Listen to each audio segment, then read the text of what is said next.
caning someone. He's just coming to. He's got a bloody double. We've all been saying that over and over again, bro, for days since we saw that movie. I can't stand you guys. Dude, Michael Caine's voice is hilarious, man. It's actually so funny, man. It is pretty good. Master Wayne. Master Wayne. You gotta do the crying voice. Like, oh, yeah. Master Wayne. I can't do that one. Master failed you. Wayne. I failed you. I failed you, Master Wayne. Every holiday, I get a Fernie Branca. That's the first time I ever heard of a Fernie Branca. I didn't know what that was. I still don't know what that is. I still don't know what that is. It's just a type of, all I know is it's a type of drink. It's just like a cocktail, and it comes in like a little small cup, and it's what you see at the end of Dark Knight Rises in that scene. But yeah, it's a Fernie Branca? I don't know. Dude, I don't know what that guy's saying. Branca. Yeah. Anyway. Master Wayne. He's got a bloody double. Ladies and gentlemen, babies, welcome to the Glentendo Podcast. I'm Glentendo. This is my show. This is a weekly Nintendo/Smash community galaxy brain conversation podcast. The show goes up every Thursday for supporters on Patreon at patreon.com/Glentendo. The show then becomes free to all the peasants like yourself each Sunday on YouTube, Apple Podcast, Spotify, Google Podcasts, and a bunch of other podcast sites. Probably wherever you listen to podcasts, it's probably there. Just type in Glentendo Podcast and you can find it. Today, we're going to talk about a lot of stuff. I'm happy to say that we found an excuse to talk about Pikmin again so soon on this podcast. That's been like an ongoing thing since we started the podcast is Pikmin is godlike. Everybody knows that I'm obsessed with it, and we have a great reason to talk about it again today. And of course, we're going to talk about a bunch of other stuff too. Joining me, both returning champions, the undefeated, Arhungry, creator of the youtube.com/Arhungry Design Thoughts YouTube channel. Arhungry, say hello. Here's a man who would not take it anymore. The man who stood up against the scum, the dogs, the filth. All right, at least you chose a quote that I actually know. I like that I didn't have to tell you. Like before the show, I didn't tell you to have a new quote. I was hoping that when I introduced you, you would just, unspoken, you would know I need to have a new quote for this week, which is hype. But yeah, that's Arhungry. And also joining, undefeated champion, Mr. Kyle Rios, Koopa himself. Koopa, say hello to all the fans, the cheerleaders. They're doing triple gainers off the roof of the school because they're cheering for you, bro. They're happy that you're back. Say hello, sir. Hello, boys. I'm back. What the heck is that? Independence Day. Oh, wow. That's funny. I haven't seen that since I was like 4 years old, bro. God, way to go for a deep cut. It's a great movie. Deep cut. I mean, technically, Hungry chose a movie quote that's even older, but I don't know. I feel like at least he chose a classic. I don't know if Independence Day is considered a classic. Is it? Not really. Will Smith, it. bro? No, it's just a pop culture thing. It'll be 30 years from now. It's like Will Smith was in that. It's not, Yeah. No. Will Smithsonian. The Would you movie say it's on the itself? same level of like cheesiness of like Armageddon and stuff like that? Yeah. Well, Armageddon is not. The only thing is Armageddon is not a comedy, but it does kind of. They both have that same like very serious. Like they try to become very epic all of a sudden and sentimental. Armageddon is the movie about. Yeah, exactly. Yeah. That. That's got to be like the most famous. Yeah, the Aerosmith song. Like, can anyone think of the song or the movie without the other? I don't think that's possible. No. You Yeah. can't. By the Okay. way, one of my favorite bad movies of all time. Great film. What, Armageddon? Oh yeah. Oh wow. I thought that was Apollo 13. Am I wrong? Why am I confusing those movies? You're thinking of two very well because they both go to space, I guess. Yeah. Well, Apollo 13 is the one with Tom Hanks. Yes. Okay. Armageddon's with Bruce Willis. And okay. and William Thornton, Billy Bob Oh, Thornton. wow. Billy Bob. Billy Bob. So right at the top, I got to ask you guys an important question. Tell me if you agree with this. No. Can we all agree that the Castlevania representative in Smash Brothers should have been Alucard from Symphony of the Night and not Simon and Richter Belmont? Because this is my logic. What we ended up getting, right, is Simon and Richter, and then we got an assist trophy for Alucard. But the way I see it, Simon and Richter, as playable characters, literally play like assist trophies, bro. Like, they literally tell me that they don't actually just function like assist trophies. They would think about what those characters would do if they were assist trophies and tell me that it wouldn't be identical to what they're already doing in the game. It would just be fade back, throw the cross, fade back, throw the freaking holy water, do the whip, and that's it. It's literally, they should have just had those assist trophies and had Alucard, who would have had a sick moveset. His assist trophies cooler to me than Simon and Richter are as characters. So, as the resident Belmont main on this podcast, I don't disagree with you, but I think people talk about like, power creep and like how broken some of these DLC characters in Smash is. If you get Alucard in the base game, that's the best character in the game, hands down. That's one of the best fighting game characters in history. Alucard is busted. You know what you just described to me? Hype. All right, that dude, he would be so sick. He would have a sword, first of all right? That already makes him a cooler Smash character than Simon and Richter, who have a freaking whip that hits me below the ledge. Those characters make me so upset, bro. Projectiles in general. And then they have like 50 projectiles, bro. Have you played Castlevania? It's Dude. all projectiles. All right. This is the thing. Mega Man and Simon and Richter, they kind of get a pass for being super lame because they're really true to the source material. The problem is that unlike the source material, you guys have already heard me say this a million times, no resource management, bro. All they needed to do was go, okay, Simon and Richter and Mega Man, they can't just throw infinite amount of things because they can't even do that in their games. And it's so toxic in Smash. Like, dude, make the cross better, but make it that he only has 3 or 4 or 5 or something per stock. I can't deal with this, bro. Make it so that these players have to save their holy water for the ledge. And that way you're kind of like hyped when they succeed at something because like they had to strategize a little bit. Like, oh, let me manage my resource. Tell me that wouldn't be more hype. You would be more hyped about that. You'd be more hyped to play as them and more hyped to fight against them. Yes or no? Hungry? Kyle's like, I'm going to let this one pass. Not necessarily. Resource management.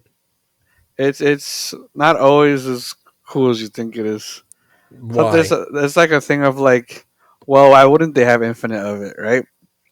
And like a game design perspective, Yeah. right? So it's like, let's say Fox had 30 lasers per stock, right?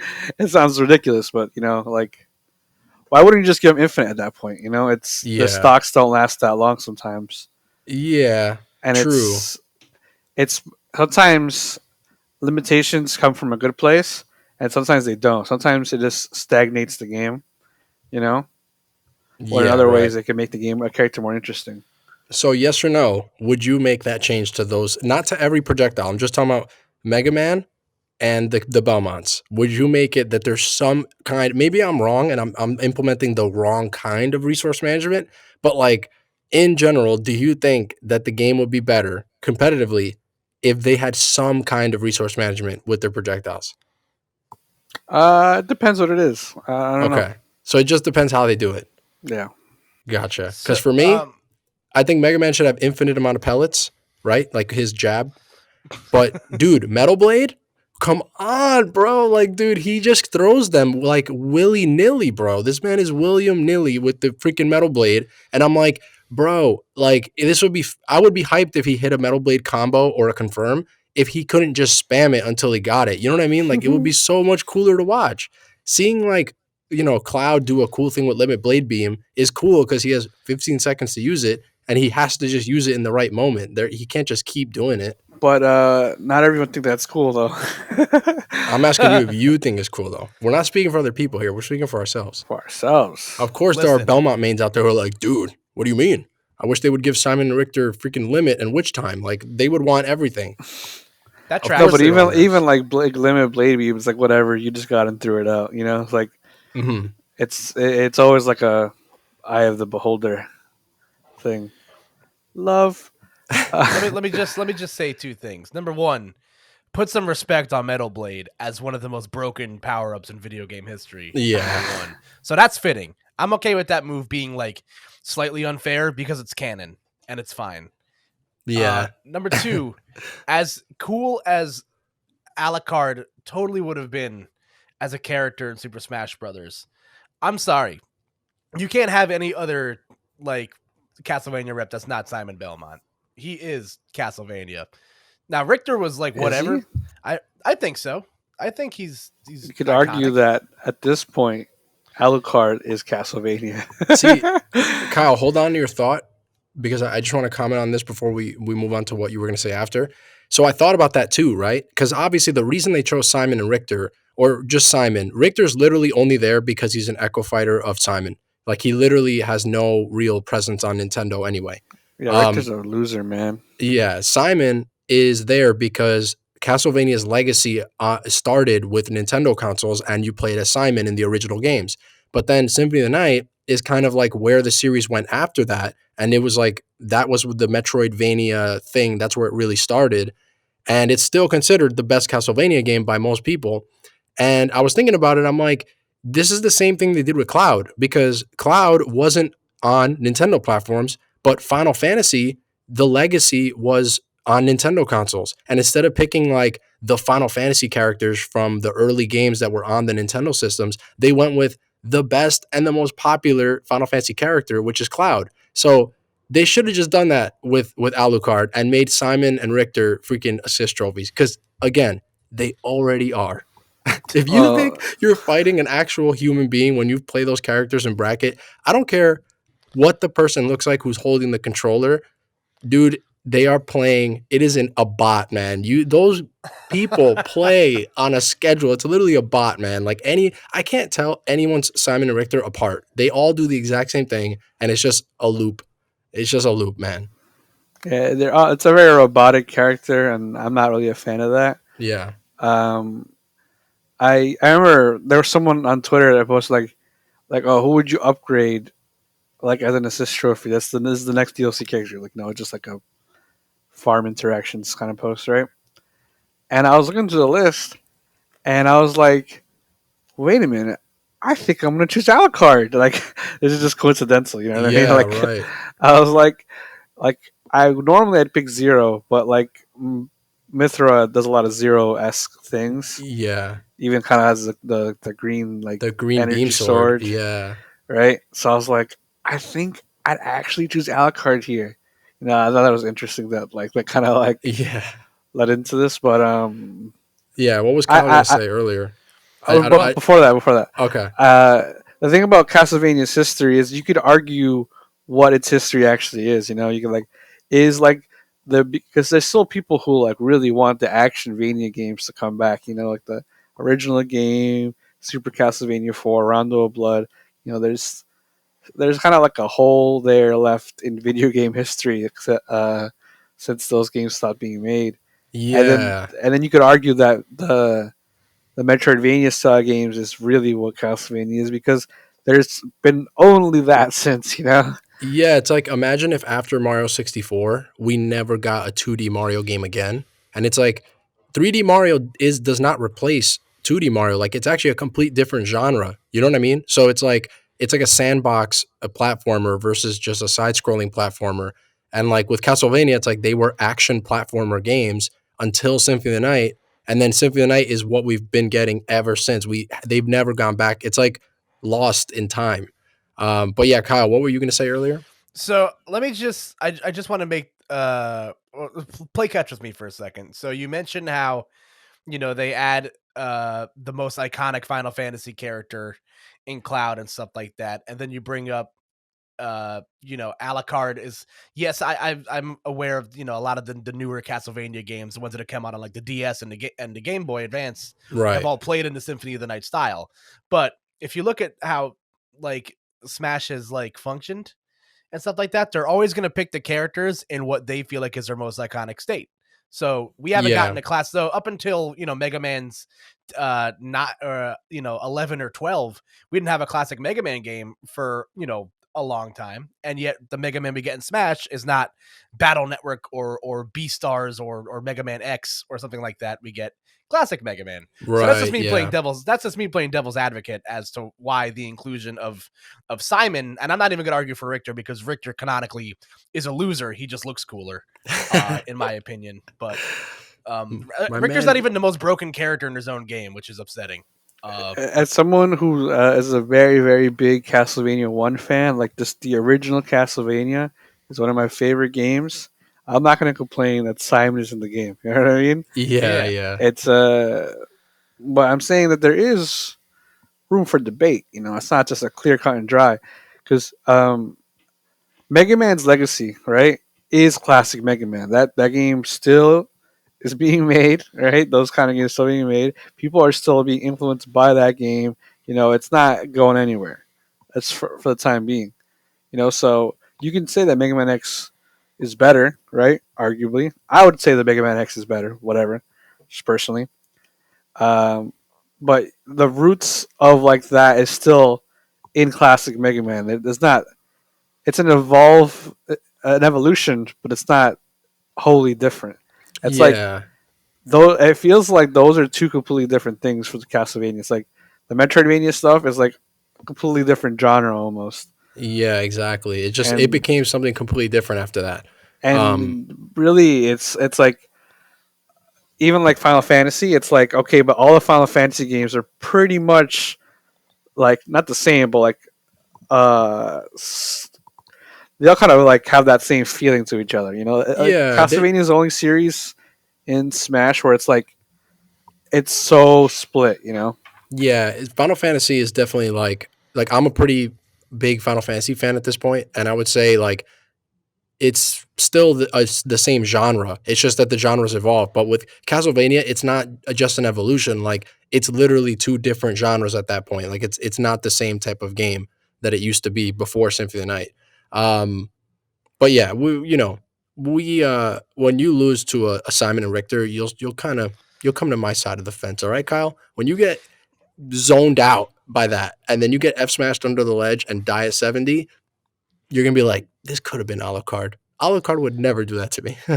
You're right. He'd backdash at you and do the crusade summon until you can't do anything. It'd be worse. Oh yeah, he would have like Witch Time, Bat Within, like he would have like everything all the broken stuff from other characters in one character. And well, he probably wouldn't be that fast actually, because he's actually not that fast in Symphony of the Night, unless you have like certain like things on like power ups and stuff. He'd move faster if you roll backwards.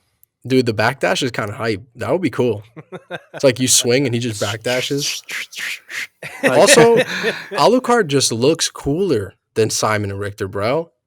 Like Simon looks like Conan the Barbarian, and Alucard is like a cool looking, like he looks like Dracula, but he's like a half breed or whatever. He's like Phantom of the Opera character. Yeah. Because my favorite thing about Castlevania is actually, I it sucks that I forgot her name, but starting with Symphony of the Night is when they had like this new artist, and she's drawn like all the characters on the box art for each game since then, or up until I think one of the DS games, like Dawn of Sorrow and like all those games. And she's really good. Like I just like the art style and like the art direction. And before that, I feel like the art direction was kind of just, it's not that it's bad, but like kind of generic. Like Simon just kind of looks like a random character to me. Like he doesn't look that interesting or cool or defined. So Alucard, you could have gotten a Smash. It's unfortunate what happened. All this rage, just because Glenn lost in brackets to a Simon player or a Richter player, whatever. Hey, I didn't just lose. Hold on. I didn't just lose. I don't care anymore. This man went Sephiroth game 1, and I bodied him, bro. I took out Cloud and I just reenacted scenes from the game on this dude, and I just destroyed him, right? And then what does he do? He switches to Simon because, of course, you know that on Wi-Fi, if you switch to Simon, you have a 90% chance of winning. It's very hard to beat Simon on Wi-Fi, bro. This man was throwing the kitchen sink at me, man. Everything was being thrown at me. I was just like in a daze, man. It was unbearable. As someone that's been on both ends of it, I agree. All right, so what are you guys playing? Kyle, you can go first. What are you playing? I think you're still just playing Breath of the Wild, right? I am playing Breath of the Wild, but prior to this, I did kind of crack open my my games library, and I had something written down here. I have been playing. You know what? It's I've been playing a lot of. Ironically, I've been playing a lot of Mario Kart lately. Which one? I've been playing a lot of Mario Kart 8 with my friends. Let's go. It's been fun. That game's great, and just kind of been vibing with that. Breath of the Wild still kind of been my jam. I fought my first divine beast yesterday, and I hated it. And yeah. Which one was it? Was it the water one? Yeah, it was the elephant. Yeah. Yeah. That's all I gotta say. Yep. That's about right. Wasn't great. It's an open world game. Obviously, we talk about Breath of the Wild all the time, so we don't have to spend that much time on it. But everyone's first divine beast is usually the Zora one, because that's the only one the game kind of nudges you towards. Like, it kind of wants you to do that one first, but you could theoretically do any of them first. But yeah, I'm not surprised to hear that was your first one. Yeah, I for a while I was kind of like going off towards like the there was an area of the game I was going to, and I was playing with one of my friends, and she was like, "Hey, like I would advise going the opposite direction of where you're going right now, because you might get your buttons pressed." Keister handed to you. Yeah, I might get my butt fed to me on in a walk in the middle of the forest. So yeah, I think I finally like picked like the story proper area of which to go, and that was something. Hype. And you're still streaming it, right? I am. I'm streaming it like 3 to 4 times a week. Hype. And Hungry, what are you playing? I recently had the honor of playing Overwatch for the first time. Oh, really? You never played it? I had never played it because I just didn't want to buy it. I'm like, those kind of games, I feel like they're kind of like should be free to play. I don't want to tell developers how to price their games, but it's like those kind of games always succeed best when people are like, I'll try it, and then they end up liking it. Yeah. So I was like, that's too much money for a game that I don't know I'm going to like. Yeah, right. But someone ended up gifting it to me, and I tried it out, and it's pretty fun. I don't know how big of a shooter guy you are. Like, I feel like we never really talk about shooters besides, like, Doom. I played a lot of shooters. Okay, so you do like shooters then? Yeah, okay. I do like them. I mean, I have, like, a series going on my YouTube channel. I mean, it's going to be... It's Oh, that's right. It takes a long time to make those, but it is still going. Yeah, right. Well, yeah, speaking of that, I'm playing a similar game. I've been playing Apex Legends that came out on the Switch last week, I want to say. And this is a game that's been out like for 2 or 3 years on other platforms, but the guys who ported Doom and Wolfenstein and Doom Eternal to Switch, they also helped port this game to the Switch. And at first, I just tried it because my friend Marina, she is a listener of the show and a frequent supporter. She was like, yeah, let's try this game out, because she's into shooters and stuff. So I'm like, all right, I'll give it a shot. Like, I don't know if I'm gonna like this, but again, it's like what you said, it's free to play. So if it wasn't free to play, I don't think I would have even tried this game, to be honest. And I really like this game. Like, I was actually surprised at how much I liked it and how good it is. Especially because right in the beginning, when you load it up, it says EA. And I'm like, all right, I don't even remember the last time that I bought an EA game or enjoyed an EA game. Like, I haven't bought an EA game forever. I usually don't like the games that they make, or in this case, publish. But yeah, this game is awesome. It's another battle royale game. So, I started playing Fortnite last week, and now I'm playing this. But this game is kind of like Overwatch a little bit too, where it's a battle royale. except that you have characters like that have different abilities and stuff. So it's very, very focused on like, you pick this character and he has this unique ability and you try to build a team that covers different things. So I've been playing it and it's actually really fun. The game just like it feels good. Like you could climb a bunch of stuff, you can like run fast, you have a bunch of cool abilities. It's a really beautiful game and it's just been pretty fun. Have you guys played Apex Legends? Either of you, like at all? I haven't played it, but it's from the same studio that made Titanfall and Titanfall 2, and I really That's like those games. why. Yeah, That makes so much sense, bro. I can't believe I didn't even think about that. a lot What's of the name of them people. again? I think it's like Respawn. Respawn. Yeah, that makes so much sense because that's the stuff that I like about Titanfall that I like about this game. It feels like It's you can do a lot of movement stuff. it's funny though because a lot of Titanfall players really complain about that game. They're like, they just nerfed all the movement. Like this It's game it's definitely so not annoying. on the level of Titanfall. Titanfall's is definitely better, but it was like I guess I didn't compare them because I didn't know that it was from the same developer. I just thought, oh, okay, this is cool. It has some Yeah, cool movement stuff. but there is like other things that Apex has that Titanfall doesn't, like the heroes and like abilities and stuff. Right, right. I haven't played Apex, so I can't really speak too much about that. It's free though. Yeah, Oh wow. Yeah, it's free to play. Kyle, have you ever tried it? Are you even into shooters? I don't know if I ever asked you. No, I like shooters. I'm just very much like in a certain lane of shooters when it comes to stuff like that. Like I don't venture too far out of my comfort zone. So like I like Halo. Like I'm a huge fan of like the Halo series and like that's kind of where like the buck starts and stops. Like Yeah, I've played games like Overwatch and like I've never played Apex Legends, but I keep like meaning to like look at it just because I'm in like an experimental phase of like games that I'm playing. Um, but I don't know. I like my sometimes when I get to like these newer shooters, I don't know if this is just a me thing. But, like I feel like it's a little too like the floor might be a little too high for like a yeah, casual like me. I don't know. I don't think I have like the blood for like a shooting game like yeah. that Like ilk. this one in particular, one of the things that's I'll get into like the Switch specific finicky stuff in a minute, but like just in general, this game has like a lot of different weapons, and like one of the things that I don't like about but this could also be a strength in a different area. Like if you really stick to it and learn everything, this could be really cool. But like there's a lot of different guns and a lot of different gun classes. And they're all color coded. So you kind of get an idea of like, okay, the red ones are always shotguns and like the green ones kind of function like this and blah, blah, blah. But like they all are so different, or at least different enough that every time I play the game, like I'm not even sure how to shoot. And every time that I get into a gunfight, it's like dude, it feels like I shoot someone 50 billion times or like I try really hard and they hit me like twice and I'm already down. So like I'm kind of getting that thing that you just said where it's like the floor is a little high to get in and kind of like hold your own.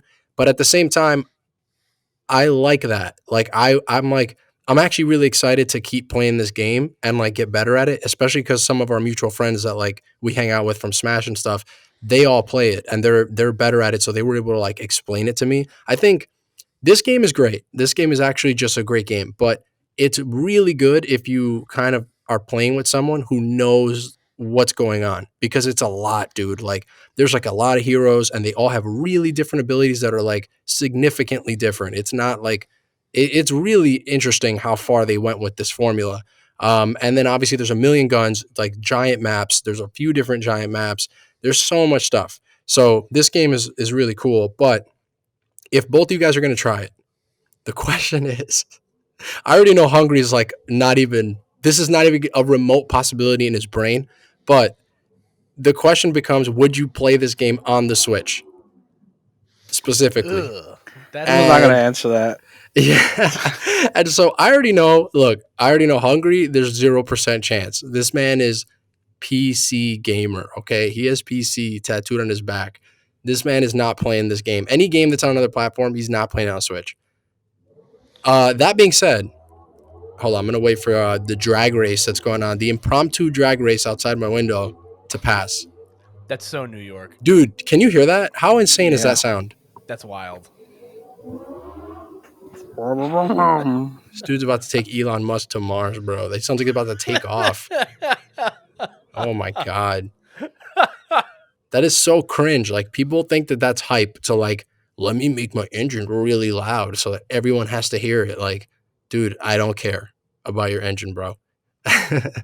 So the Switch version, okay, so it is very good considering that it's on the Switch, which is like the obvious thing that we all like we're used to at this point, where it's like, okay, this game doesn't look as good as it does on PS4 or on PC. Obviously, there are some concessions made, but given the concessions, I'll be honest, when I went into it, I was like, I expected it to look a lot worse because this is a PS4, Xbox One generation game. This is like, it's not like a PS3 era game. And most of the games that have been ported to the Switch that are from, the PS4 era have been like the really gimped ports. And so for this game to even run at as well as it does and to not look completely horrible, it's honestly amazing. It is obviously the resolution's a lot lower. The frame rate is at 30, but it dips from 30. And so for the most part, I would say that if you want to try this game out, you can begin on Switch. And like they offer you like right now, because it just came out, if you start on Switch, you get like double XP and like a bunch of other cool bonuses because they want to like reward people for playing it on Switch. But the real problem comes in when you're not playing with the casual Switch players.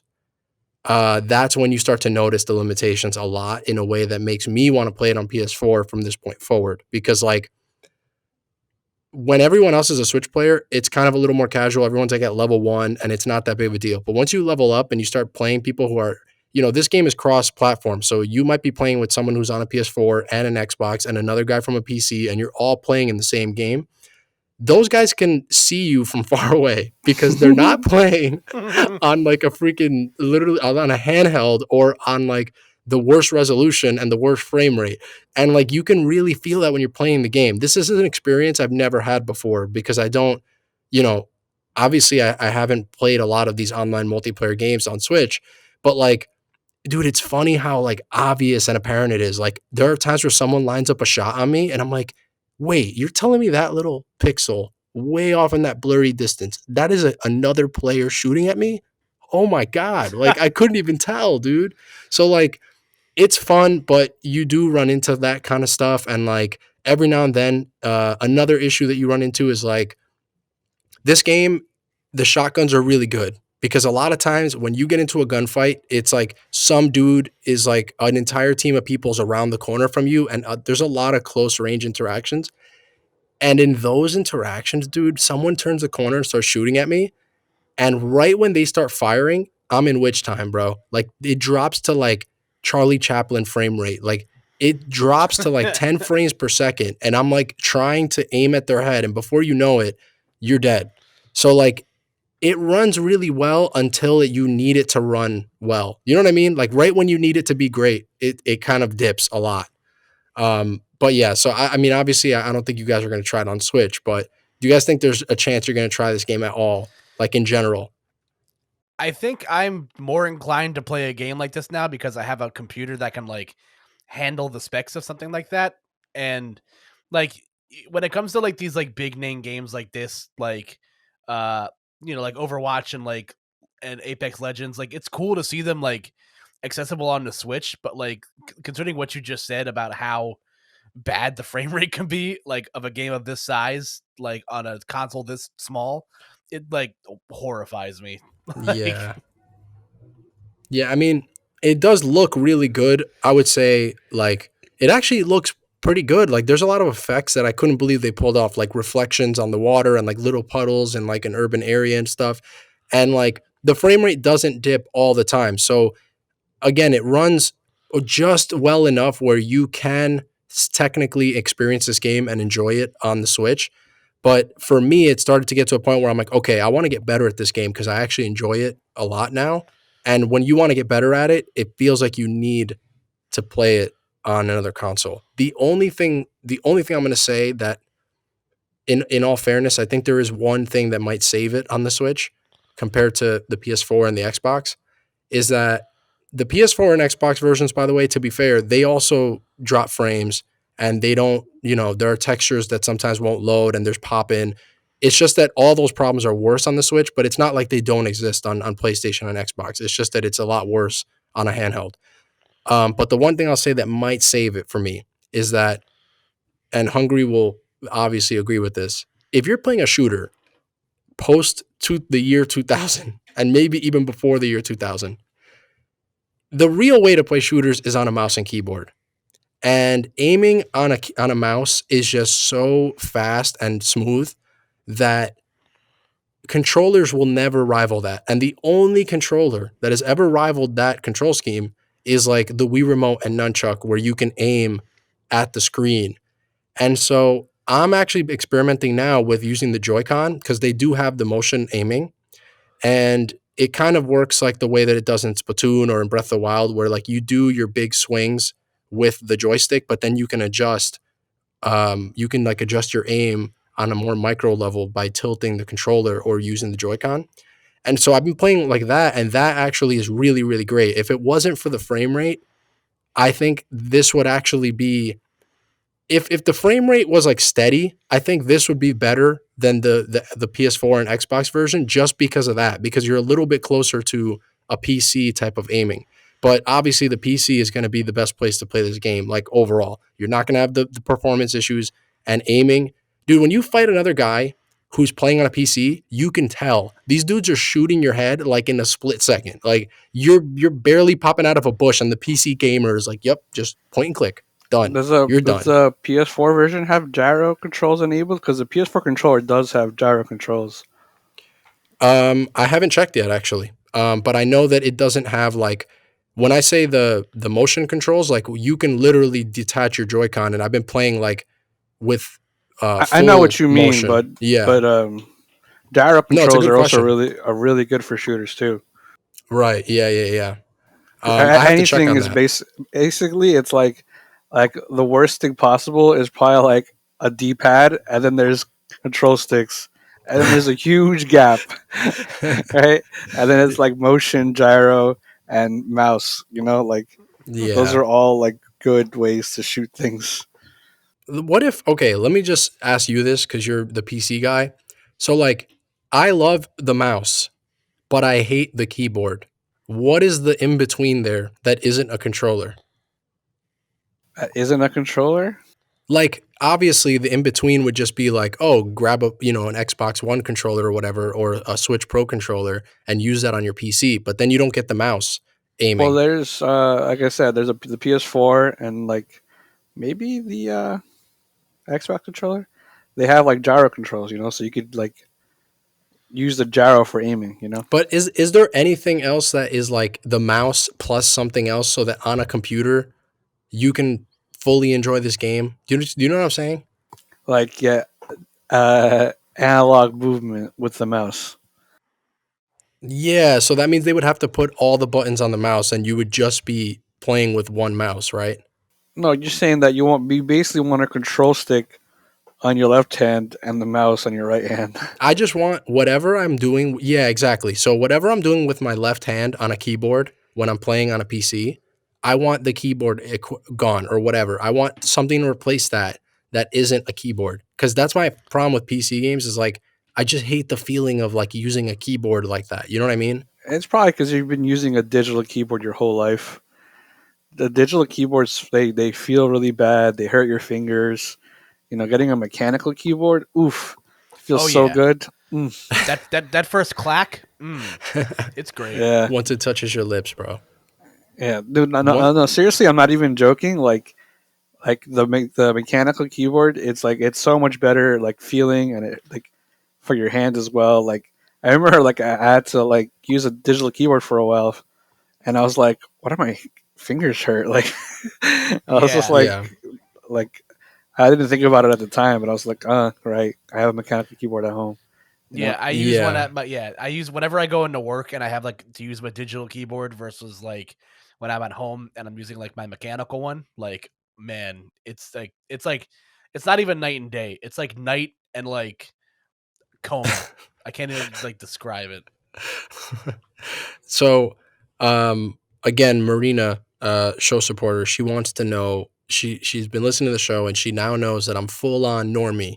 I'm playing freaking Fortnite. I'm playing Apex Legends. Like this is the most like normal gamer I've ever been in my life. Is telling people I play these two games. She wants to know which one of these two games I've been enjoying more, Fortnite or Apex. I've spent about a week with both of them, and I plan to play both of them a little more. I'm gonna say Apex because kind of like what me and Hungry just talked about like Respawn and like Titanfall and them adding some of that movement stuff. Like the game just feels good to play.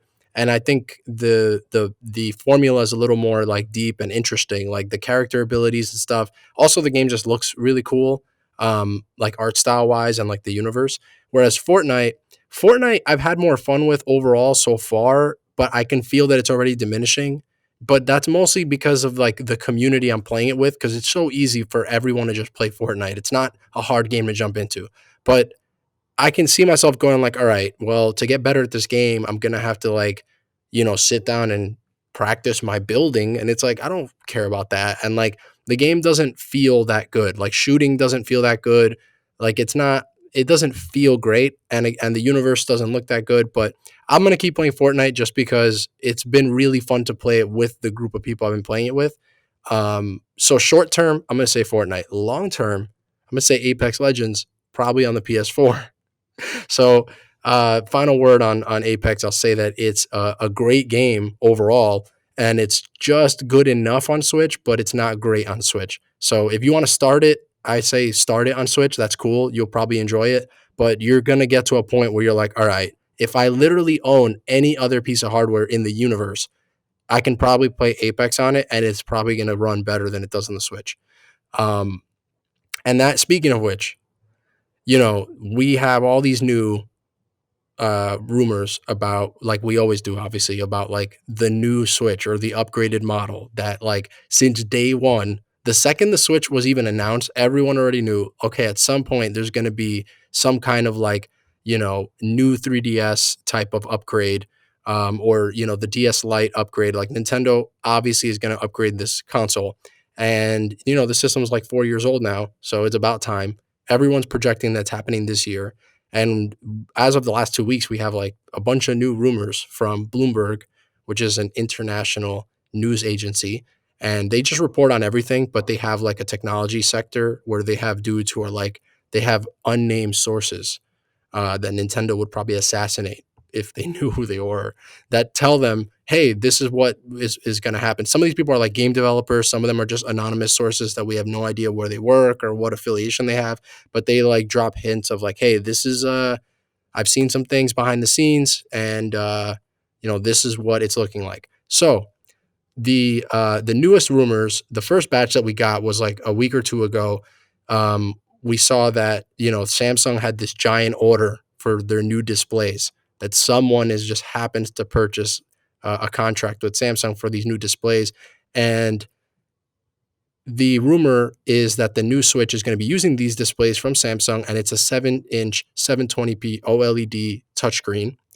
And that the other part of that rumor was also that when this new Switch is docked, it's going to be able to output at 4K. I don't think it's going to be like default or anything, but like it has the ability to do that. And then this week we got a new batch of rumors that build on that, which basically state that it's running on a new upgraded NVIDIA chip that obviously just makes the graphics better, performance, and like, it has more memory, all that stuff that you would expect. But the really cool thing is that it says that the whole 4K rumor, the whole 4K when docked thing is actually being achieved through one of and this new technology that NVIDIA has in this new chip, which is called DLSS. And it's basically an AI that artificially upscales. It has some kind of formula or algorithm that helps upscale games to 4K.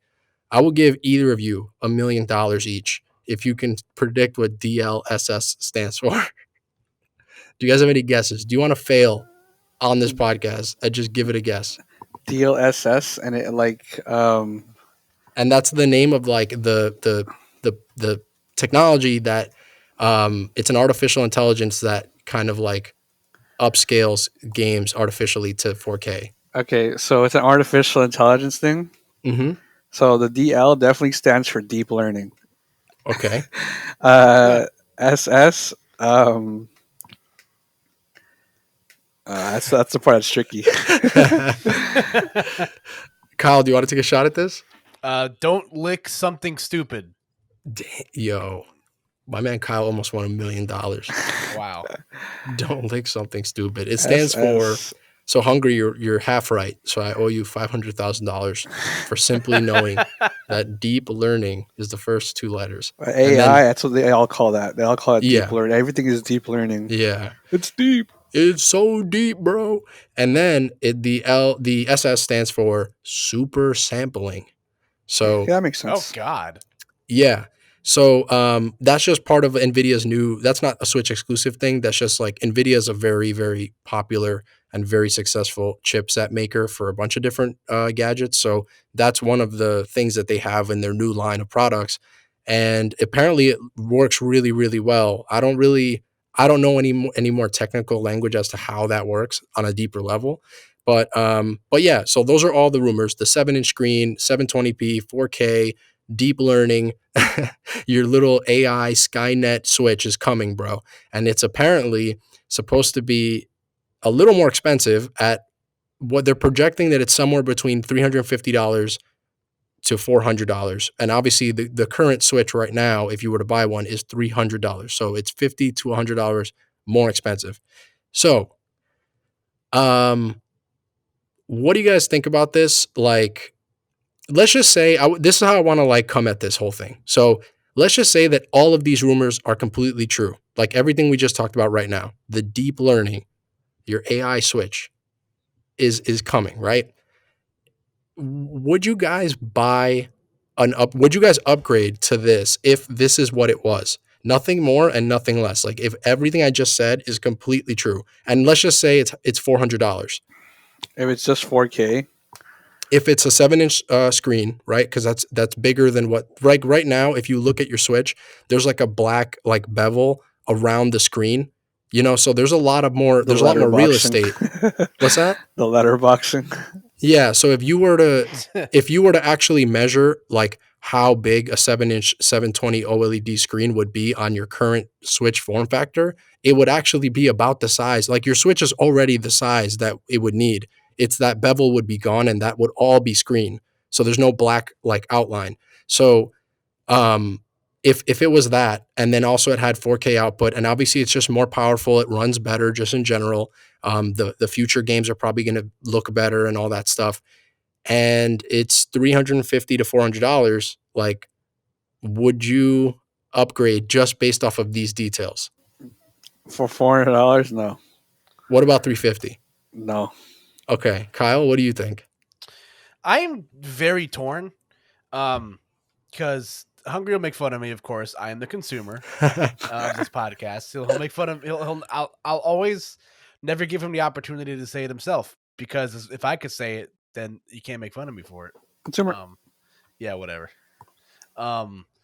So I don't know, man. I'm torn because like playing through like Breath of the Wild and stuff like that, like you can really tell like the parts of the game that are like when the frame rate kind of like eats dirt and like falls off a cliff, it like kind of sucks, and it makes me think that like maybe upgrading to like that stronger Switch or Switch Pro whenever it comes out like will totally be like worth it. But at the same time, it's like I don't really like play my Switch outside, especially now, like because nobody's going anywhere. Like I don't play my Switch undocked like super often, so I don't know if I'd be able to like properly reap the benefits of that. But I don't know. I'd like to see more details, personally, but as of right now, I'm very torn. Right. Well, actually, okay, Hungry. So you said no, even at 350, but like, is it because given these rumors, this isn't enough of an upgrade for you, or what's the exact reasoning there? Well, $350, $400, like that price is a new console, right? It's like yeah. Mm-hmm. let's say I wanted to buy a PS5 for some reason, right? Because there's games on it, right? Imagine a day where there's games on the PS5 that I Yeah. actually want to play. Yeah. Yeah. Right. Like that's like most of the way there already. If you get the digital version, I think it's all the way there, right? I think the digital PS5 is $400 or something like that. Yeah, right. So like that's the same games, right? So I'm not getting any new games, right? That my Switch can't play. And if I'm playing a game on a Switch, I'm kind of accepting the fact that it's going to be gimped a little bit, you know? Yeah, right. It's like Nintendo's strength is not usually in technology. It's like, well, not like horsepower or whatever you want to call it, right? Yeah, it's usually like in the innovation of technology, not in like this is going to be the most powerful version of this type of tech. But they make interesting decisions, you know? Like, Yeah. even if it doesn't always work out for them, the Wii U, like, there's Yeah. always something to be gained from it. Because there were some good, like, Wii U games, right? Of course, yeah. So, that's not enough for just like a technical upgrade, you know? Not for me, at least. Yeah, that's a good point. I didn't think about it like that. Like, and especially to your point, actually, like think about, since you are a guy who primarily like Switch is not your primary console. Like Even if it was not a PC thing, right? yeah, Like you play games on PS4, PS5, blah blah blah. You know, like if you already have that, then what's the point? You know? yeah, exactly. And like the thing is that because you're playing mostly first party Nintendo games and indie games on the Switch, if you're one of those people, those games all run pretty good already. Like obviously there's examples. Like I know the Link's Awakening remake, for example, there's like areas of the game that really chug and it drops frames. And obviously Kyle just mentioned Breath of the Wild, which like even at launch, it needed to be patched before it ran at an acceptable frame rate. So but outside of those exceptions, like Smash Brothers, Mario Odyssey, Mario Kart, like for the most part, all the first party Nintendo stuff, it runs super well on the base model of the Switch.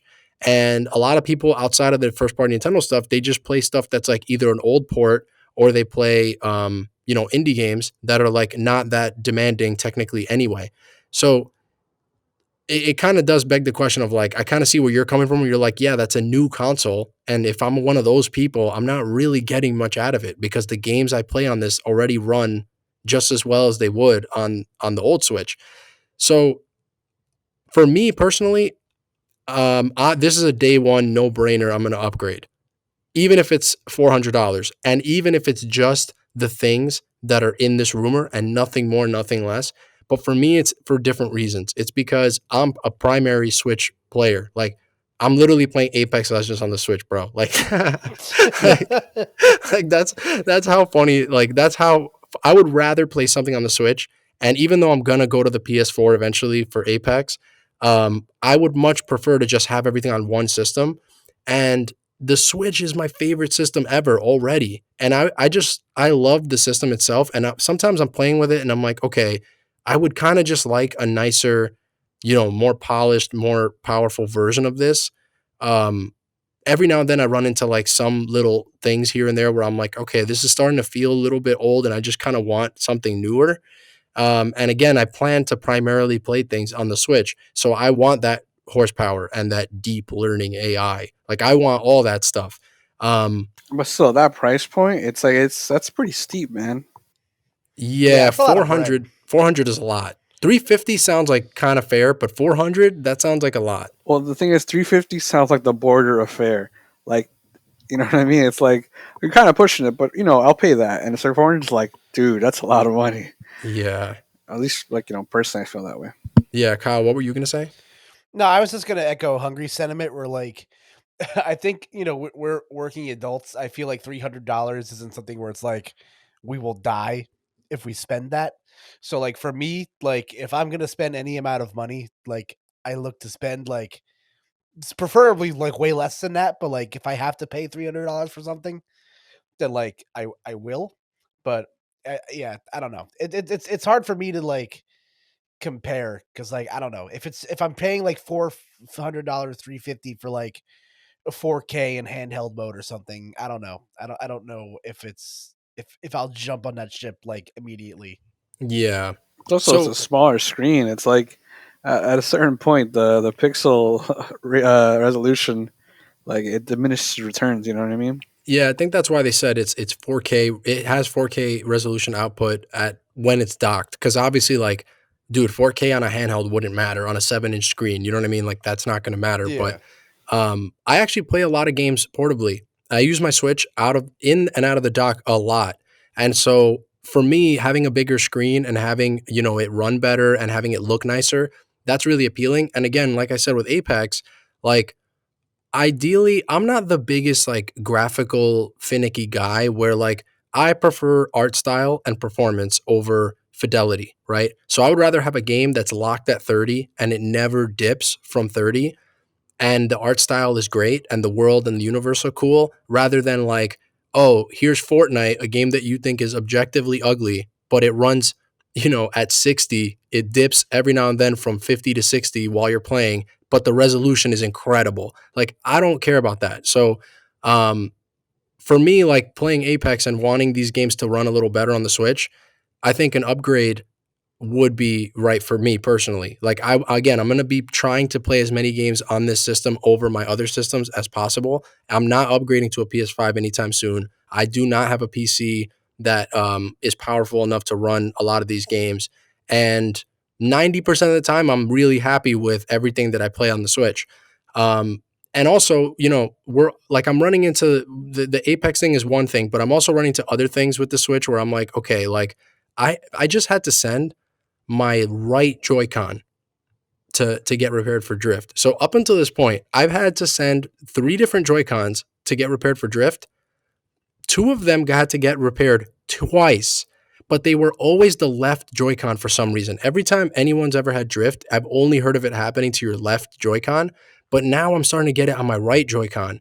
And I'm like, it's unacceptable. Like, I'd never make an excuse for Nintendo with the drift issue. Like, I don't know what the deal is with that, but they need to figure that out. And if hopefully, like, I think at this point they have to understand that if they upgrade to like a new Switch and the drift is still an issue for the new models of that technology, dude, that is like the most unacceptable. Like, I hope you get sued 50 more times for this. Like, they need to figure that out. So for me, I'm like, all right, I'm sending in my Joy-Con again.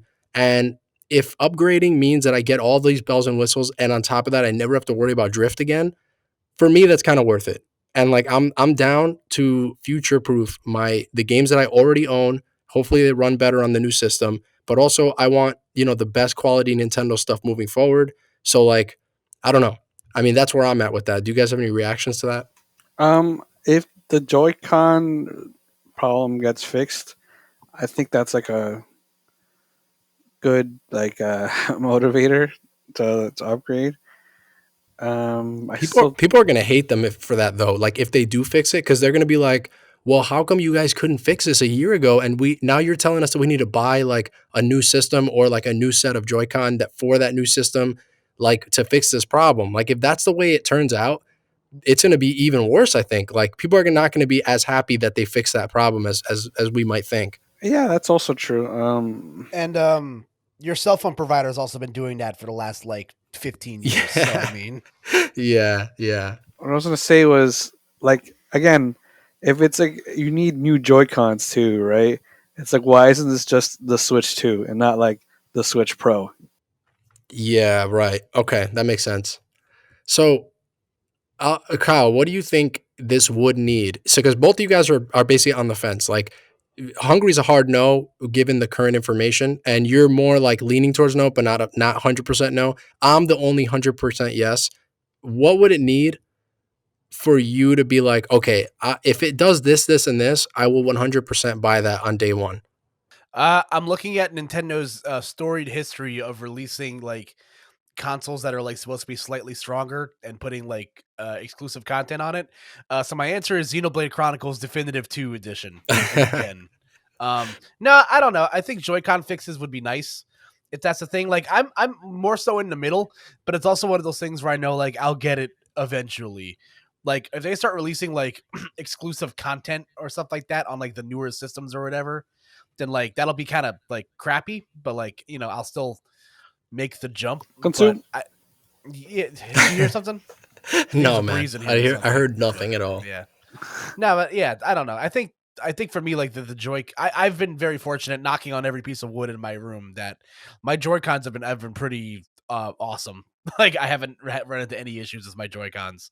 But if there's a way to like alleviate that for like everybody else, then like sure, like Yeah. I'll make the switch. Is there a feature that, like, one feature in particular where, like, okay, if it does this, then I'll be like, let's just say like it has like a 30-hour battery life, or like it has, themes for the main interface, and you could swap themes. Like, I don't know what the feature would be, but like, is there anything that you'd be like, okay, if it does this, then that's like a no-brainer. I'll just upgrade immediately. Netflix. Oh my God, the bar is that low. They just need to put Netflix on something. Like, every piece of technology you own has Netflix on it, bro. You can watch Netflix on a t-shirt probably at this point. Listen, man, the 3DS had Netflix. There's no reason why this, or it had YouTube on it. Yeah. Or whatever. That's like a rights thing. So there's no excuse. All right, Hungry, what do you think? Like, is there any feature that you've been dying for, feels super missing from your Switch, where you're like, all right, if it does that, I'll heavily consider it? there's nothing that's like inherently wrong with the Switch. It's just underpowered. But if I didn't have a Switch and I had to choose between the two, I probably would have bought the newer one. Because I have the new Nintendo 2DS, right? I don't have the 3DS, right? I have the new Nintendo because at the time I didn't have a 3DS, So it's not that I'm against the upgrade in general. I'm just like, if I have one already, I'm gonna get the one that's better, unless it's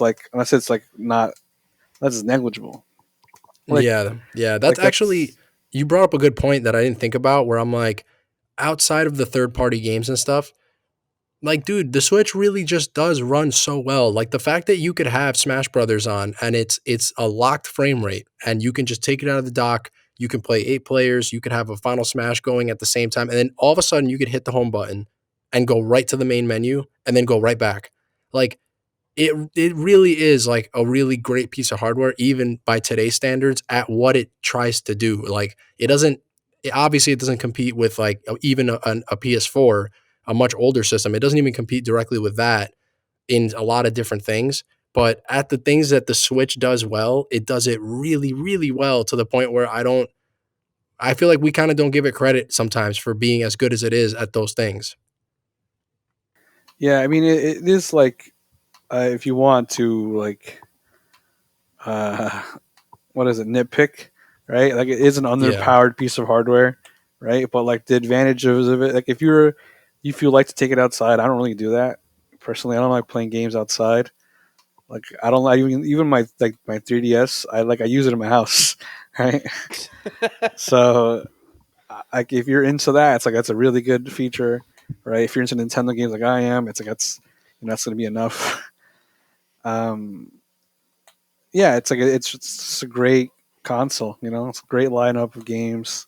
Dude, this would be like the first real time I would ever upgrade. I'm actually one of those people that usually just sticks with, like, I just go down with the sinking ship, dude. Like, well, I had the original Fat Boy, like, thick DS, like the neon blue one. And then when the light came out, and the light looked like an Apple product, and it looked a million times better, and everything about it was a million times better, I still didn't upgrade because I was like, like, I just don't feel like buying a new system. And you know what? I bought this one and I still like this one, and I'm going to go down with the ship. And I've never really upgraded consoles before. Like, unless, like you said, I didn't have my PS3 got the yellow light of death. So I had to buy a Slim. That's different. I had no choice. But with this, I just love the Switch so much as a system. I want it to feel better. I want to just upgrade the entire process, and like, I would just like to have a new shiny Switch. And I also just want to future proof it, because I'm sure that, if everything that we just talked about, the deep learning, AI and all that, and like the 4K stuff, like, there's probably going to be a point where the Nintendo first party stuff is like significantly better on the new version of the system, and it might actually be worse to have it on the old one. And then you might have the Wii U Breath of the Wild situation, where people like you waited to play that game on the Switch because it ran that much better on the Switch. So what if Breath of the Wild 2 is like the launch game for this new Switch, and it's significantly better on this console. What about that? I'll wait for the Switch 2 when it's even better on that. You're gonna like you're actually gonna have the willpower to not play Breath of the Wild 2 when it comes out. Yeah, I mean, I waited a long time to play Breath of the Wild. Like, is there if it's like a game is at launch and it's like, all right, this game is way better. Like, you could play it on your Switch Lite or whatever, or on your other Switch, but it's just like it's gonna be way better on this new one. Would you upgrade if the game is that good? I probably would. If it's the right game, I would make the switch. I'll use this as no pun intended, but the example I use for stuff like that is like when the 3DS came out, I didn't buy a 3DS for like maybe the first like 2.5 like 3 years the system was out or something like that, because everybody's always waiting for like their the system sellers and stuff like that. So like for me, like my things are like, okay, like Pokemon was something I would like upgrade for, and stuff like that. So when they announced Pokemon X and Y, I was like, okay, I'm on board now. Like I can buy this system guilt free and like worry about not having not worry about having games to play on it and stuff like that. So like, if the next Pokemon game was like a Switch 2 Electric Boogaloo exclusive, or like if Mario Odyssey 2 or like Breath of the Wild 2, because I'm, Fringe Zelda fan, but I still got to play it eventually. Yeah, I will, I'll eventually like, I would then make the jump. If it's the right game, I'd do it. I think I'd now that borrow I'm thinking someone's about it, Switch Pro. yeah, right. Now that I think about it, though, I actually think that we have nothing to worry about in that department, because unlike the Wii U, where it's like, okay, even the Wii U fans are like, we're done with this console and we want any excuse to jump ship into the new console. It would really be like it would kind of, come off the wrong way if they're like, okay, Breath of the Wild 2 is really bad on a base model Switch. Like, here's the game that sold you a Switch in the first place is Breath of the Wild, and we couldn't even give you that. We want you to double dip onto an upgrade. Like, there's too many people who bought a Switch and a Switch Lite, and there's no way they're going to alienate the fan base that much. Like, it's going to have to be good enough to a very passable degree on the old model. So I don't think they're going to do that, but they probably will like launch the thing with Breath of the Wild 2 or with some other huge game, but it just probably won't be like that bad to play it on your base model. I don't think they've done that before, and I don't think they would want to do that. How I can't speak because I haven't like looked this up myself. Was Breath of the Wild on the Wii U like that steep of a drop off from the Switch version? I think it was, personally. So at launch, yes, because they both had performance issues at launch, but the Wii U version had way more, which is hard to even imagine, because there were areas on the Switch version of Breath of the Wild that like really chugged and still do to this day, but were really bad at launch. And the Wii U version, it was way worse, which is hard to believe, dude. Some of those areas are still kind of bad, and to think that they're worse on the Wii U is unbelievable. So then they patched it twice, and post patch, they're both there. You can notice like there's performance issues on the Wii U, but it's like it's good enough. Like, it's not that bad, and you can definitely enjoy the full game. And like, there's nothing crazy anymore. But back at launch, if you look at like there are YouTube videos that like show you comparisons, dude. That launch version, most of the game was okay, but there were certain locations specifically that if you went into that jungle area or the Korok Forest, bro, it was bad, dude. It was like going in the Tesseract from Interstellar. Like, you were just in another dimension. Like, you don't know what reality is. It's bad, dude. It was bad.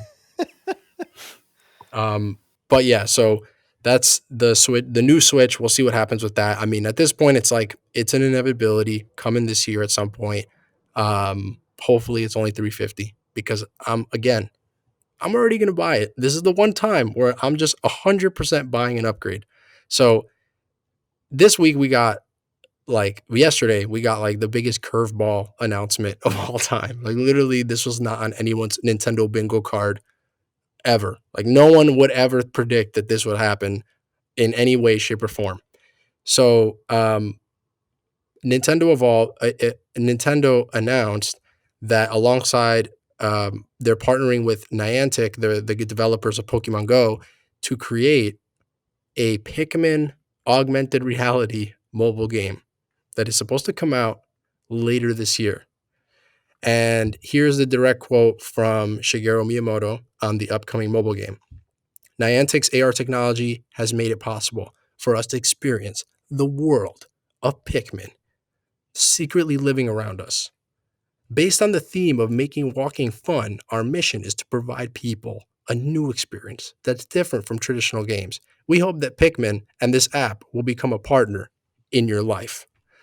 And yeah, so that is coming. No one saw that coming. They just kind of like, I just saw it on my Twitter feed out of nowhere, like Pikmin for mobile. And I'm like, wait, what? Like I double checked it 3 times. All right. I did a triple take. Like I couldn't believe, like, I was like, wait, there's a new Pikmin game, but it's just a mobile AR game. Like, what is this? So this is really strange. And we still don't know anything else about it. We don't really know like what it's going to be like. We just know the Pokemon Go developer is making it. And it's a Pikmin AR game. And clearly from Miyamoto's quote, it has something to do with like walking. So what is this? I want to ask you guys, like, okay, we don't know anything about this game. Hungry's not a Pikmin fan yet. He will be. I can guarantee that. Kyle, I'm not really sure what your history is with Pikmin. I'm not sure if you've tried it. I'm not sure if you really like it yet. I'm sure you will. I like Pikmin. Just to get out of the way, it's like Sick. That genre of game is like it's one of those things where like I don't like to steer too far out of my comfort zone, and like games like that aren't necessarily like my cup of tea always, but like I've always had a good time with Pikmin, so those games are fun. Yeah, awesome. Okay, so then building off that, like we don't know anything about this game again, and all we know is that it's loosely based around walking and augmented reality, and it's, you know, there's going to be Pokemon Go type of stuff in it, possibly.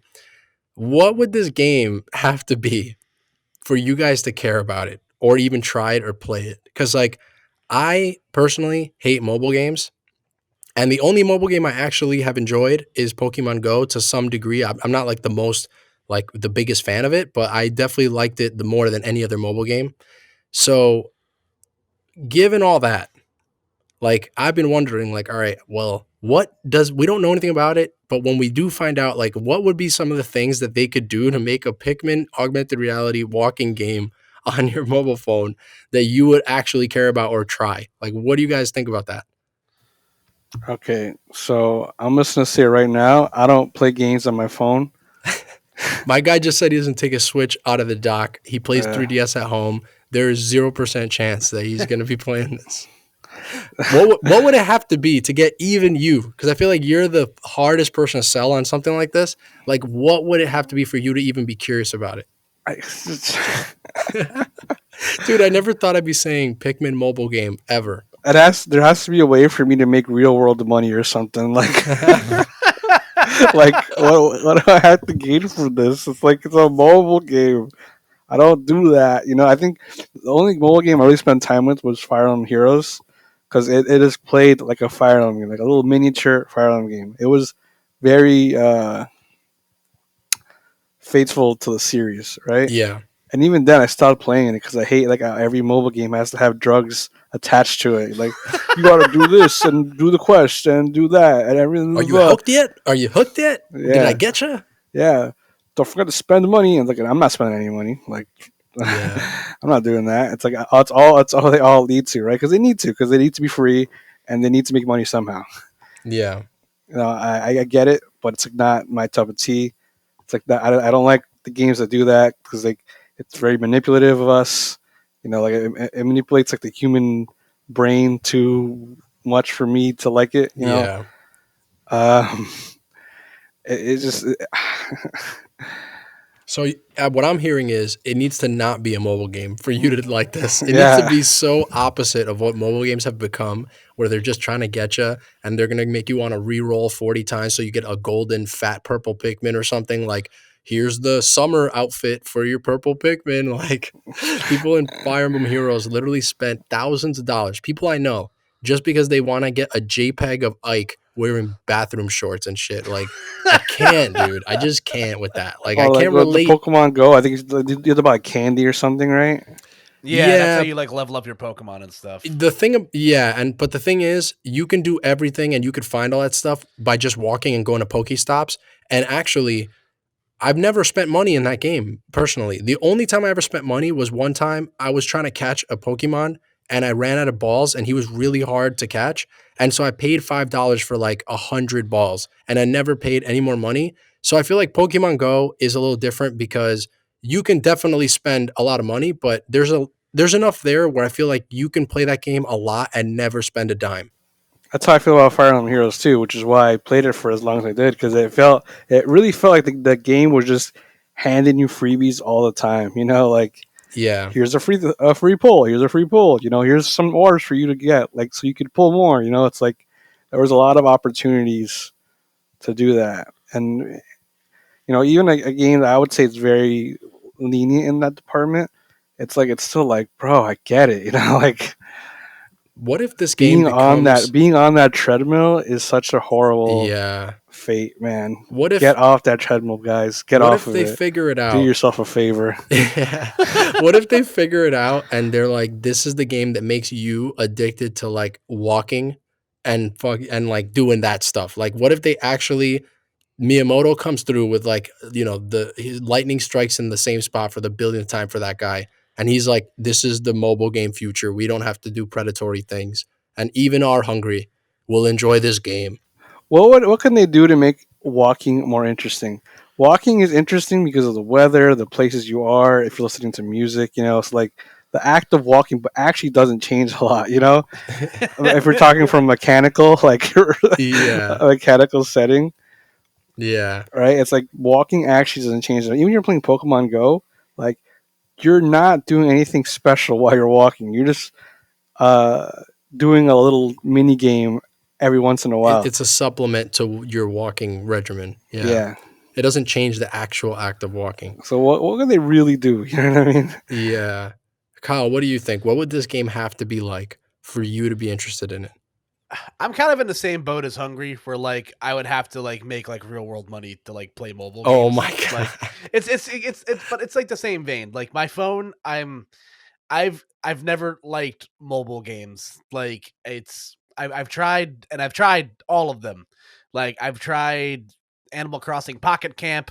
I tried Fire Emblem Heroes. I've tried Mario Run. I've tried Angry Birds. I don't like it. I've tried everything under the sun. It's just not a medium that like appeals to me. Like I don't like crossing church and state when it comes like, you know, my phone's my phone and my DS is my video game device on the move and stuff. So I feel you. That being, you know, but like that being said though, like I've tried Pokemon Go and like it's something that like has you know, like somewhat interests me and stuff. It's just I need to my thing is like I am a sponge when it comes to like things like this, like anything that's like community based. Like if the people around me are doing it, like if enough people in like my immediate circle are like playing something or like doing something, then like I'll pick it up just because like, you know, the fear of missing out like is strong and I have low self-esteem. But well, don't even, you don't even have to be hard on yourself about that, because actually, like what I said earlier about Fortnite, like, you know, a lot of times the game, it's not even a condescending thing or like a thing to be ashamed of. Like when you do certain acts with groups of people, it changes the experience a lot and it makes it way more fun because you're socializing with other people. And so it's like, I completely feel you on that. Like it's almost, I think some people look at that and think like less of it because of that. But I'm like, dude, the fact that this game could even facilitate people to come together like that, it would be really cool, you know?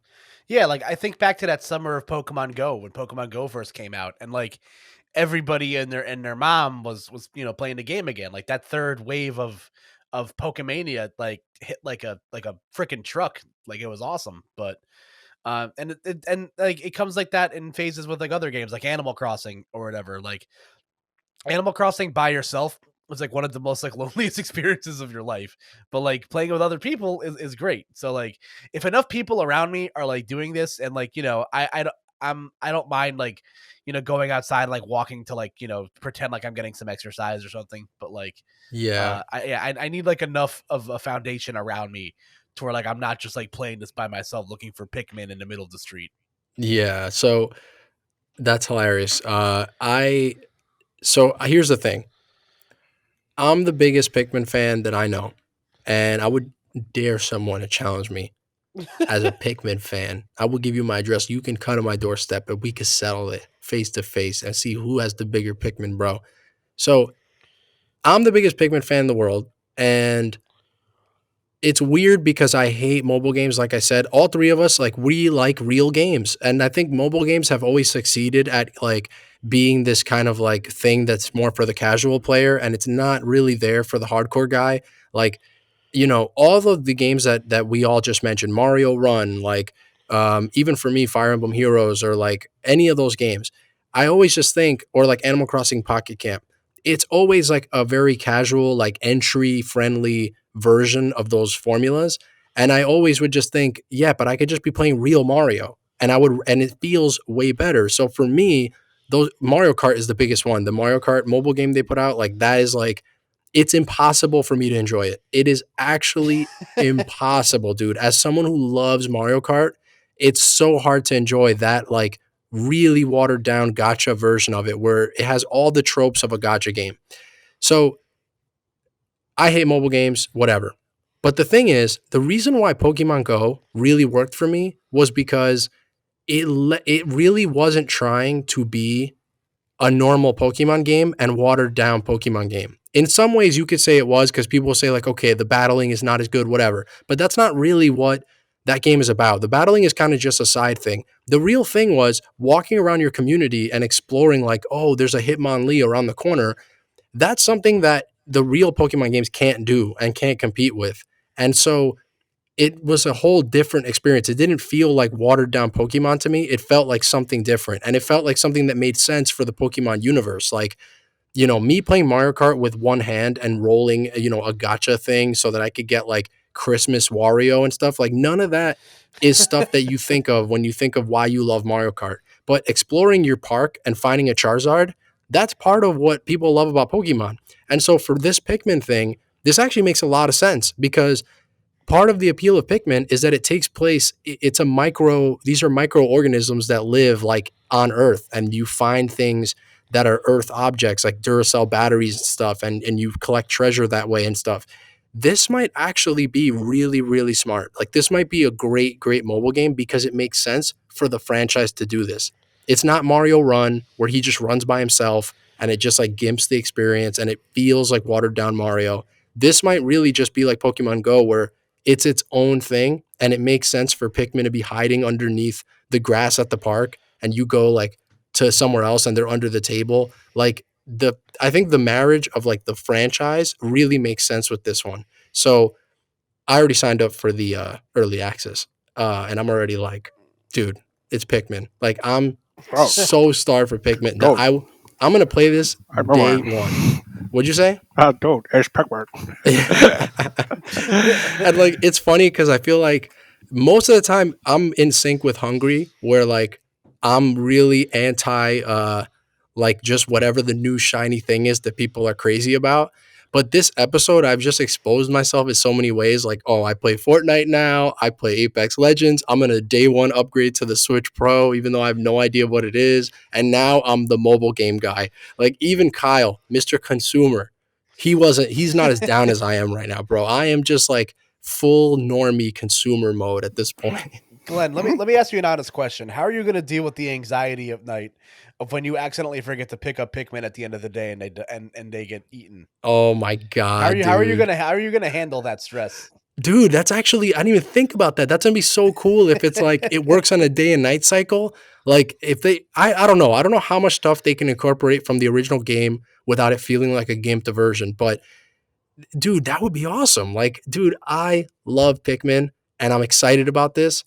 And obviously, I've already seen people get mad about this announcement, because obviously, if you listen to this show and you go back to like the Metroid Prime forecast episode, you know that Pikmin 4 it's literally was confirmed by Miyamoto himself in 2015. He literally said in quotes in an interview, it is near completion and the game has never been seen and we never heard of it since. And it hasn't been released. And so we get the remake, the port of Pikmin 3 from the Wii U to the Switch. That's all we've gotten. And so the first announcement of a new Pikmin game is this mobile thing. So some people, I get it that you're upset, but this is actually good because this is being made by the Niantic completely. They're developing the game, and it's not the Pikmin team is wasting their time instead of finishing that game and making this game. This is completely separate. And guess what? If this game is really popular, especially with like the mobile crowd, that increases Pikmin's popularity, and they have more of a reason to put out Pikmin 4. The last thing that we heard about that game was Miyamoto was talking about how, like, they had to prepare for the Switch, and it just fell down the list of priorities because obviously Pikmin is not that big of a franchise compared to Zelda and all the other games that they had to make sure were there for the Switch. So this is actually really good news if you're a Pikmin fan. Don't be one of those guys that just is like crapping on this because it's not Pikmin 4. Like, this might be great, especially like they just put out the port, and there's Pikmin hidden in the I don't know if you guys saw it, but like in the Super Nintendo world, like the Mario stuff, there's like Pikmin hidden behind like a warp pipe. Like, they actually made like miniatures and put them there. So it's actually really cool, and like this is just awesome. So yeah, that's that. But the other thing that's interesting about this announcement is that I don't know if you guys saw it, but like a while ago, like the president of Nintendo at some investor meeting, he was like, "Yeah, we're not going to really do more mobile games because they haven't done as well as we wanted them to do." And like, they tried a bunch of different models of like with Mario Run, you just pay $5 and get the whole game. But then Mario Kart, they tried the gacha style, and Pokemon Go has been their most successful mobile game. But I don't know if you guys know this, but like Nintendo actually doesn't make all the money off Pokemon Go. It's like that one, because it was developed by a different developer and it's like a Pokemon company thing.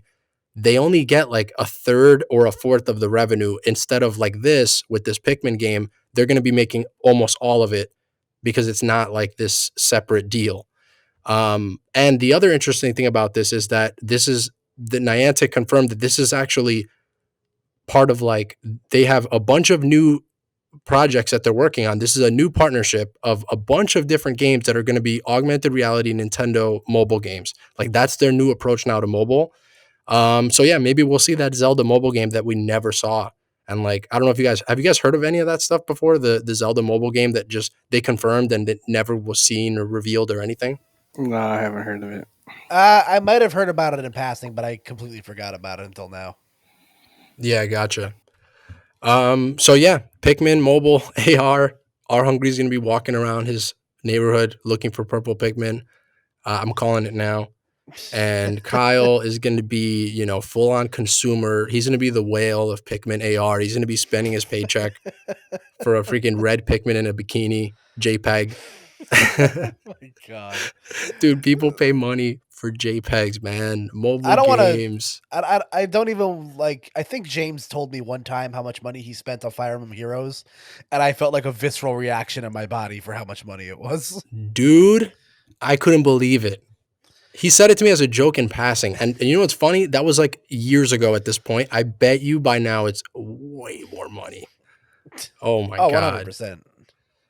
So yeah. But yeah, that's this week's episode. That's all we have to talk about. Pikmin AR is coming, baby. Support your local Pikmin fan. Please buy Pikmin 3. We talk about it on the show all the time. It's the ongoing theme, and I'm glad we were able to talk about Pikmin again. I thought we were never going to talk about Pikmin ever again because, we don't get new entries in that series. So yeah, again, thank you guys for joining me. Arhungry, where can people find you on Twitter?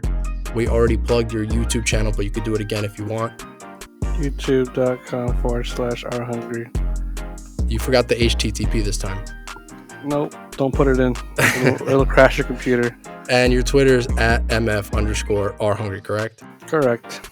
Awesome. And Kyle Rios, otherwise known as Koopa, the host of the Koop'd Up Podcast. Plug your Twitter. Tell us about your podcast. Plug your stuff, bro. Sure. So if you guys want to follow me on Twitter, I am at KoopaNJ, like New Jersey. I stream like 4 times a week over on twitch.tv/KoopaNJ, where I play primarily Super Smash Brothers and currently Breath of the Wild until my eyes fall out. I'm the host of the Koop'd Up Podcast, a pop culture podcast where weekly I sit down with a friend of mine and we just kind of talk about whatever. I have an episode out this week with one of my friends where we talk about anime we both like. And this week, I'm gonna have my first repeat guest, but I'm not gonna tell you guys who it is. Oh boy, that's all I'm gonna say is oh boy. So yeah, thank you guys for joining me, and of course, thank you to the listeners, bro. We love you. I love you, you babies. And yeah, we'll see you next week, and we are out.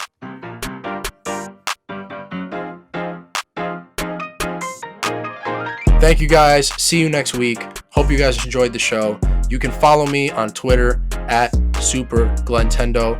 The Glentendo Podcast is a weekly Nintendo / Smash community podcast. Our aim is to have galaxy brain conversations on all things Nintendo. If you like the show, please consider becoming a friendo and supporting on patreon.com/Glentendo. Friendos get early access to the show each Thursday. The show then becomes free to all the following Sunday on Apple Podcasts, Spotify, and YouTube. If you're listening on Apple Podcasts right now and you actually like the show, please give us a good review. It helps boost our visibility so more people can find the show. This show is brought to you by our amazing producers, Naomi Eduardo, In a Yellow Flash, and the legendary Riz.